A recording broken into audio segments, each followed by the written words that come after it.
তাহলে দেখেন, আমরা আবার যদি আমাদের ফ্যাক্টটা নিয়ে যদি আলোচনা করি যে মিস্টার ফারুক বাংলাদেশের বিরুদ্ধে যুদ্ধ শুরু করলো বা প্রচেষ্টা করে, হয়ে গেল 121। এরপরে হলো সে দেশদ্রোহিতামূলক কাজ বা করার প্ররোচনা দেয়, তাইলে হয়ে গেল 132। এরপরে সে কি করলো, মৃত্যুদণ্ডে দণ্ডিত করার জন্য মিথ্যা সাক্ষ্য দেয়, হয়ে গেল 194।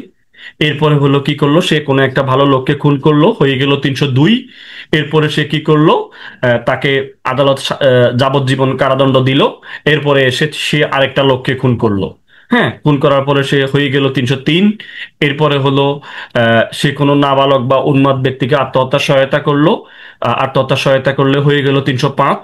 এরপরে হলো উনি কি করলো, যাবজ্জীবন কারাদণ্ডপ্রাপ্ত ব্যক্তি কাউকে খুনের চেষ্টা করলো, হয়ে গেল 307। এরপরে হচ্ছে হলো উনি এসিড দ্বারা কাউকে গুরুতর জখম করলো বা দু চোখ উপড়াই দিল, তাহলে হয়ে গেল 326-এর ক। এরপরে হচ্ছে হলো উনি 10 বছরের কম বয়স্ক কোনো এক বালক বা বালিকাকে খুনের উদ্দেশ্যে অপহরণ করলো, হয়ে গেল 364-র ক। এরপরে হলো খুন সহ উনি ডাকাতি করলো, ডাকাতি করে পালিয়ে গেল, এই যে খুন সহ ডাকাতি মানে 396। আশা করছি বিষয়টা আপনারা। আসসালামু আলাইকুম। আমরা বার কাউন্সিল ফিলি এবং লিখিত পরীক্ষার জন্য বিগত সনের বার বিজিএস এর যে প্রশ্নগুলো আসছে, ওই প্রশ্নগুলো নিয়ে আমরা আলোচনা করার চেষ্টা করছিলাম। তার ধারাবাহিকতায় আজকে আমরা চেষ্টা করব, যারা সামনে আপনারা লিখিত পরীক্ষা দিবেন বিশেষ করে, আর এমসিকিউর জন্য কাজে লাগে, যে আপনারা জানেন যে দণ্ডবিধিতে আসলে ধারা আছে 511টি।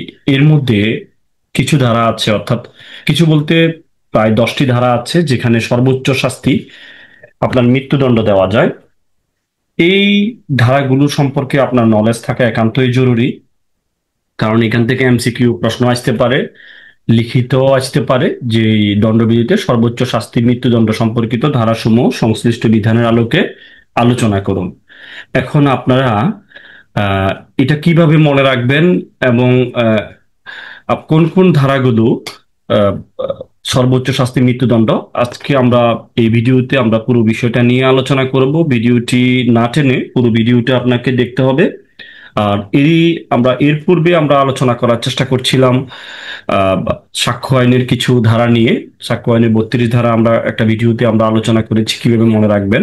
সাক্ষ্য আইনের আমরা 45 ধারা কিভাবে মনে রাখবেন সেটা আমরা আলোচনা করার চেষ্টা করেছি। এবং এর পূর্বের আমরা দণ্ডবিধিতে যে 499 10টি ক্ষেত্রে মানহানির যে 10টি ব্যতিক্রম আছে সেগুলো মনে রাখার জন্য আমরা আলোচনা করছি। আপনারা পূর্বের ভিডিওগুলো দেখলেই ইনশাল্লাহ ওখান থেকে উপকৃত হইতে পারবেন। এবং পুরো জার্নিটা আমাদের প্রায় 30-35টা ভিডিও আছে বিগত সনের বার বিজিএস এর, যে যে প্রশ্নগুলো আসছে আমরা ওইগুলো সলভ করার চেষ্টা করেছি। আশা করছি আপনারা ভিডিওগুলো দেখেছেন, আর যারা দেখেননি দেখে নিবেন, অনেক বেশি উপকৃত হবেন। ঠিক আছে, আজকে আমরা শুরু করি দণ্ডবিধিতে যে সর্বোচ্চ শাস্তি মৃত্যুদণ্ড সম্পর্কিত ধারা আছে সেগুলো নিয়ে একটু আলোচনা করার চেষ্টা করি। এর আগে আমরা একটা ছন্দ দেখার চেষ্টা করি। অর্থাৎ আপনি যদি এখানে একটা গল্প সাজাইতে পারেন যে জনাব ফারুক বাংলাদেশের বিরুদ্ধে যুদ্ধ শুরু করা বা প্রচেষ্টা করে, তা না পেরে দেশদ্রোহিতামূলক কাজ বা প্ররোচনা দেওয়ার চেষ্টা করে। কি করতেছে, জনাব ফারুক আহ, বাংলাদেশের বিরুদ্ধে যুদ্ধ শুরু করা বা প্রচেষ্টা করে, পরে তা না পেরে দেশদ্রোহিতামূলক কাজ বা প্ররোচনা দেওয়ার চেষ্টা করে এবং হেঁটে হেঁটে মৃত্যুদণ্ডে দণ্ডিত করার জন্য মিথ্যা সাক্ষ্য দেয় এবং ভালো একটি লোককে খুন করে, সে যাবজ্জীবন কারাদণ্ডে দণ্ডিত হয় এবং অন্য আরেক লোককে খুন করে পরবর্তীতে আহ, উন্মাদ নাবালক ব্যক্তিকে আত্মহত্যা সহায়তা করে ও খুনের চেষ্টা করে, তা না পেরে এসিড দ্বারা গুরুতর জখম করে 10 বছরের কম বয়স্ক কোনো এক বালক বালিকাকে খুনের উদ্দেশ্যে অপহরণ করে, খুনসহ ডাকাতি করে পালিয়ে যায়। তাহলে দেখেন, এখানে আমরা যে টপিকটা দিয়েছি, যে ফ্যাক্টটা সাজিয়েছি, এখান থেকে যদি আমরা দেখার চেষ্টা করি, আমরা প্রথমে বলছিলাম যে মিস্টার ফারুক কি করছে, বাংলাদেশের বিরুদ্ধে যুদ্ধ শুরু করা। সে কি করছে, যুদ্ধ শুরু করা বা প্রচেষ্টা করে। এই যে দেখেন, আমরা 121 ধারাতে দেখবো বাংলাদেশের বিরুদ্ধে যুদ্ধ শুরু করা বা প্রচেষ্টা লইলে সর্বোচ্চ শাস্তি মৃত্যুদণ্ড হয়। এটা হলো আমাদের 121 ধারাতে প্রথম কথাবার্তা। এরপরে আমরা বলেছি যে দেশদ্রোহিতামূলক কাজ, সেটা কাকে দিয়ে করানো হয়েছে? সেটা সেনাবাহিনী, নৌবাহিনী, এদেরকে দিয়ে করানো হয়েছে। হ্যাঁ, বিভিন্ন বাহিনী দিয়েকে কি করছে?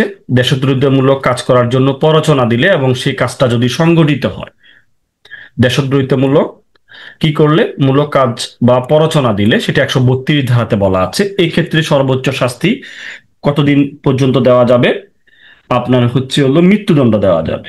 তাইলে কোনো বিদ্রোহে কোনো সৈনিক বা নাবিক, হ্যাঁ, এদেরকে যদি সহায়তা করে এবং সেটার ফলে যদি বিদ্রোহ সংগঠিত হওয়া, তখন তাদেরকে মৃত্যুদণ্ড দেওয়া যাবে। আমরা মোটামুটি এখান থেকে আমরা দুটো, এই ফ্যাক্ট থেকে দুটো জিনিস পেয়ে গেলাম। হ্যাঁ, যুদ্ধ শুরু করার প্রচেষ্টা এবং দেশদ্রোহিতামূলক কাজ বা প্ররোচনা দেওয়া। আশা করছি বুঝতে পেরেছেন। এরপরে কি করলো? সে মৃত্যুদণ্ডে দণ্ডিত করার জন্য মিথ্যা সাক্ষ্য দেয়। এই যে মিথ্যা সাক্ষ্য, 194 ধারাতে যদি মৃত্যুদণ্ডে দণ্ডিত করার জন্য মিথ্যা সাক্ষ্য দিলে তা যদি কার্যকর হয়, তাহলে তাকে সর্বোচ্চ শাস্তি মৃত্যুদণ্ড দেওয়া যায়। এ হলো আমাদের ফ্যাক্টের তৃতীয় 194 ধারাতে যেটা বলছে। হ্যাঁ, মিথ্যা সাক্ষ্য দেওয়া যেটা কার্যকর হয়ে গেল। এরপরে দেখেন, উনি নিশ্চয়ই এখানে মিথ্যা সাক্ষ্য দেওয়াতে আহ অন্য কোনো লোক তাকে কি করবে? সে তো মিথ্যা সাক্ষ্য দিল, তাইলে অন্য কোনো, তাদের তো আত্মীয় স্বজন আছে, ওই এরকম একটা লোককে, যারা মিথ্যা সাক্ষ্য কেন দিয়েছে এরকম প্রশ্ন করাতে, যে অন্য একটি লোককে সে কি করলো, আবার খুন করলো। তাহলে খুন করলে কি হবে? বেশ, একটা মানুষকে যদি কেউ খুন করে, তাহলে 302 দ্বারায় তাকে কি করবে? শাস্তি দেওয়া যাবে, সর্বোচ্চ শাস্তি মৃত্যুদণ্ড দেওয়া যাবে। এটা হলো বিষয় 302 ধারায়। হ্যাঁ, তাকে মৃত্যুদণ্ড দেওয়া যাবে। এরপরে তাকে যে খুন করার পরে মৃত্যুদণ্ড দেওয়া যাবে, তবে তাকে যাবজ্জীবনও দেওয়া যাইতে পারে। এখন মনে করেন তাকে মৃত্যুদণ্ড দিল না, হ্যাঁ, তাকে কি করলো? যাবজ্জীবন দিল। সে জেল খেটে, মানে জেলের মধ্যে আছে, কোনো কারণে সে জেল থেকে পালিয়ে সে কি করলো? যে কোনো নাবালক বা উন্মাদ ব্যক্তিকে আত্মহত্যার সহায়তা করে। সেটা আমরা কোথায় দেখব? সেটা আমরা 305 ধারায় দেখব, যে নাবালক কিংবা উন্মাদ ব্যক্তি আত্মহত্যার সহায়তা করলে সেই ক্ষেত্রে শাস্তি হলো, সর্বোচ্চ শাস্তি মৃত্যুদণ্ড দেওয়া যাবে। এরপরে দেখেন, উনি আহ খুনের চেষ্টা করে। যে যাবজ্জীবন কারাদণ্ডপ্রাপ্ত একটা ব্যক্তি যদি কেউকে খুনের চেষ্টা করে, তাও তাকে সর্বোচ্চ শাস্তির মৃত্যুদণ্ড দেওয়া যাবে। এটি হলো 307 ধারায় বলা আছে। তাহলে যাবজ্জীবন কারাদণ্ডে দণ্ডিত ব্যক্তি যদি খুনের চেষ্টা করে, তাকেও কি করা যাবে? মৃত্যুদণ্ড দেওয়া যাবে। এরপরে কি বলতেছে? সে তা না পেরে এসিড দ্বারা গুরুতর জখম করে। এই যে এসিড দ্বারা, যদি 326 কতে বলা আছে, এসিড দ্বারা গুরুতর জখম করলে সর্বোচ্চ শাস্তি মৃত্যুদণ্ড দেওয়া যাবে। এরপরে দেখেন, 10 বছরের কম বয়স্ক কোনো এক বালক বালিকাকে খুনের উদ্দেশ্যে অপহরণ করে। এই যে 364 কতে বলা আছে, ধারা 364 কতে বলা আছে, 10 বছরের কম বয়স্ক বালক বালিকাকে খুনের উদ্দেশ্যে অপহরণ করে। এরপরে সে কি করে? খুন সহ ডাকাতি করে। অপহরণ করে, পরবর্তীতে সে খুন সহ ডাকাতি করে। তাহলে খুন সহ ডাকাতির শাস্তি কোথায় আছে? 396 ধারাতে আছে। এই ক্ষেত্রে খুন সহ ডাকাতি করলে সর্বোচ্চ শাস্তি মৃত্যুদণ্ড দেওয়া যাবে। আমরা এটা রূপক অর্থে একটা গল্প সাজাইছি, একটা ফ্যাক্ট সাজাইলাম, সেটা রূপক অর্থে, জাস্ট আমরা মনে রাখার জন্য। এরপরে আমরা আরো কিছু বিষয় দেখেন, মনে রাখতে হলে আপনাকে, আমরা 121 ধারাতে কি বলতেছে? যে বাংলাদেশের বিরুদ্ধে যদি যুদ্ধ শুরু করা বা প্রচেষ্টা লইলে সর্বোচ্চ শাস্তি মৃত্যুদণ্ড দেওয়া যাবে, 121। এরপরে হলো 132। হ্যাঁ, সেটা সেটা কারা? বিদ্রোহী, অর্থাৎ সৈনিক এবং নাবিক, হ্যাঁ, এদেরকে যদি সহায়তা করে, সেটার ফলে যদি বিদ্রোহ সংগঠিত হয়, তাহলে ওই যে ব্যক্তিটা করছে, যে ব্যক্তিটা প্ররোচনা দিল, তাকে মৃত্যুদণ্ড দেওয়া যাবে। এই হলো 2টা ধারা। এরপরে 194 মিথ্যা সাক্ষ্য দানের ক্ষেত্রেও যদি কাউকে মিথ্যা সাক্ষ্য দিয়ে মৃত্যু কার্যকর করা হয়, সেক্ষেত্রে তাকে মৃত্যুদণ্ড দেওয়া যাবে। এই হলো 3টা। তাহলে আমরা 121, 132, 194 এক দিয়ে, হ্যাঁ, 121, 132, 194, আশা করছি এই 3টা ধারা আপনাদের মনে থাকবে। এরপরে দেখেন আমরা 16তম অধ্যায় যদি যাই, মানব দেহ সংক্রান্ত যদি আমরা অপরাধের দিকে যাই, দেখেন এখানে মানব দেহ সংক্রান্ত অপরাধ হলো আপনার 16তম অধ্যায়ে, আর এখানে 6টা ধারা আছে হলো মৃত্যুদণ্ডের, 302, 303, 305, 307, 326 ক, 364 ক। এগুলো হলো মানব দেহ সংক্রান্ত অপরাধ থেকে। এরপরে হলো সম্পত্তি সংক্রান্ত অপরাধ থেকে মাত্র একটি ধারা আছে, 396, খুন সহ ডাকাতি। তাহলে আরো একটা বেশ মজার বিষয় আছে, দেখেন আপনারা এই 302 ধারা তো এটা জানবেন, 302 ধারা এটা সবাই আপনারা জানেন, এখানে সর্বোচ্চ এখানে মৃত্যুদণ্ড দেওয়া যাবে। আর 303 বলতেছে যে যাবজ্জীবন কারাদণ্ড প্রাপ্ত ব্যক্তি যদি কাউকে খুন করে, এখানে একমাত্র শাস্তি, এখানে কোনো ছাড় নাই, একমাত্র শাস্তি তার মৃত্যুদণ্ড, আর কোনো শাস্তি নেই। হ্যাঁ, এরপরে 303-এর সাথে যেখানে যাবজ্জীবন কারাদণ্ড প্রাপ্ত যদি খুনের চেষ্টাও করে, সেই ক্ষেত্রেও তাকে মৃত্যুদণ্ড দেওয়া যাবে। হ্যাঁ, এটা হলো 303-এর সাথে 307 একটু মিলিয়ে পড়বেন। আর এরপরে নাবালক কিংবা উন্মাদ ব্যক্তিকে আত্মহত্যা সহায়তা করলে নর্মালি, তাইলে কি বলতেছে, 305-এ বলতেছে আপনার নাবালক, উন্মাদ বা মাতাল ব্যক্তিকে আত্মহত্যা আহ, প্ররোচিত করলে বা আত্মহত্যা সহায়তা করলে, কারণ তারা বুঝে না, তাইলে এখানে মৃত্যুদণ্ড দেওয়া যাবে। 305-এর সাথে আপনারা মিলাই পড়বেন হচ্ছে হলো 364 কটা। দেখেন 10 বছরের কম বয়স্ক বালক বালিকাকে খুনের উদ্দেশ্যে কি করলে, এখানে 10 বছরের নিচে আহ কোনো ব্যক্তিকে খুন বা গুরুতর আঘাত ইত্যাদি উদ্দেশ্য অপহরণ করলে, এখানেও মোটামুটি এরাও বাচ্চা, তাইলে এদেরকে মোটামুটি কি দেওয়া যাবে, শাস্তি দেওয়া যাবে, সর্বোচ্চ শাস্তি মৃত্যুদণ্ড দেওয়া যাবে। তাহলে এটার সাথে এটা একটু দেখলেন। আবার যদি দেখেন আপনার 326 কয়ের সাথে আপনার এখানে মিল আছে, 3-3 মিল আছে, তারপরে 6 মিল আছে, ক মিল আছে, শুধু 2-এর ডাবল 4 করে দিবেন, তাইলে 364 ক হয়ে যায়, মনে রাখার জন্য জাস্ট। তাইলে এই বিষয়টা একটু খেয়াল করার চেষ্টা করেন, তাইলে হয়ে গেল।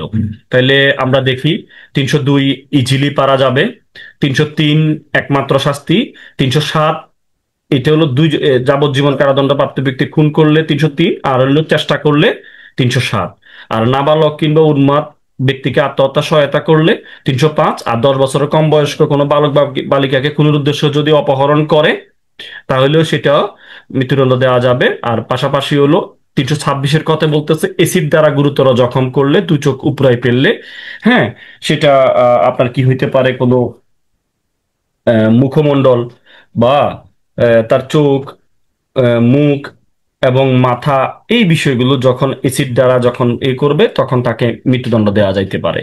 তাইলে আমরা দেখেন সহজভাবে কিভাবে মনে রাখি, একের কোটায় আছে হলো 121, 132, 194, 16 অধ্যায়তে 6টা, 302, 303, হ্যাঁ, 303-এর সাথে 307 এটা হলো যাবজ্জীবন কারাদণ্ড প্রাপ্ত ব্যক্তি খুন করলে, আর হলো যাবজ্জীবন কারাদণ্ড দণ্ডিত ব্যক্তি খুনের চেষ্টা করলে 307। এরপর হলো 305 নাবালক কিংবা উন্মাদ পাগল এদেরকে আত্মহত্যা সহায়তা করলে, আর এরপরে হলো 364-র কতে হলো 10 বছরের কম বয়স্ক বালক বালিকাকে যদি কেউ অপহরণ করে খুনের উদ্দেশ্যে বা গুরুতর আঘাতের উদ্দেশ্যে যদি কেউ অপহরণ করে। এরপরে হলো আপনারা 326 কটা একটু দেখবেন, এসিড দ্বারা গুরুতর জখম করলে। আর 326 করে যদি একটু মডিফাই করেন, অর্থাৎ 3-3-এর জায়গায় 3, 6 নিয়ে আসবেন পাশে, ক নিয়ে আসবেন, 2-কে ডবল করে দিবেন, 364 হয়ে গেল। তাহলে 10 বছরের কম বয়স্ক বালক বা বালিকাকে খুনের উদ্দেশ্যে অপহরণ করলে তাও মৃত্যুদণ্ড দেওয়া যাবে। আর লাস্টে হলো খুন সহ ডাকাতি করলে তাকে সর্বোচ্চ শাস্তি মৃত্যুদণ্ড দেওয়া যাবে।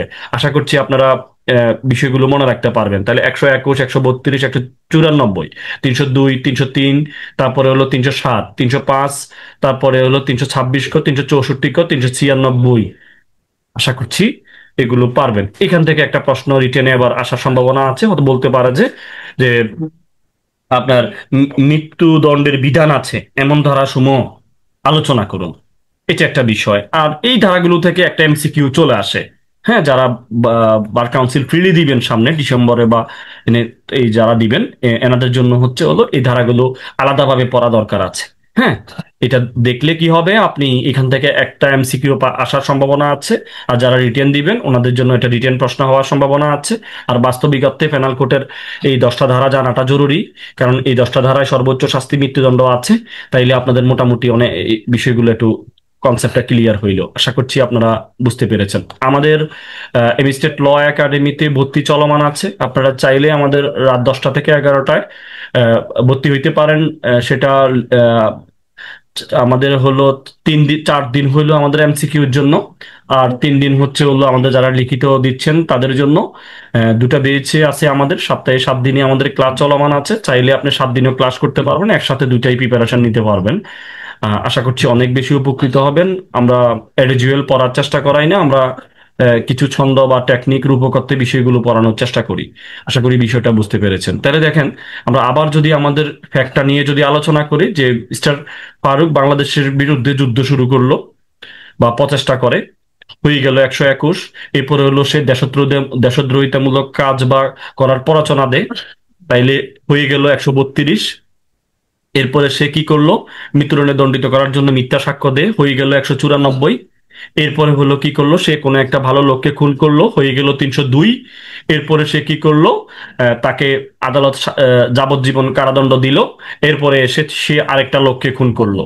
হ্যাঁ, খুন করার পরে সে হয়ে গেল 303। এরপরে হলো সে কোনো নাবালক বা উন্মাদ ব্যক্তিকে আত্মহত্যার সহায়তা করলো, আত্মহত্যার সহায়তা করলে হয়ে গেল 305।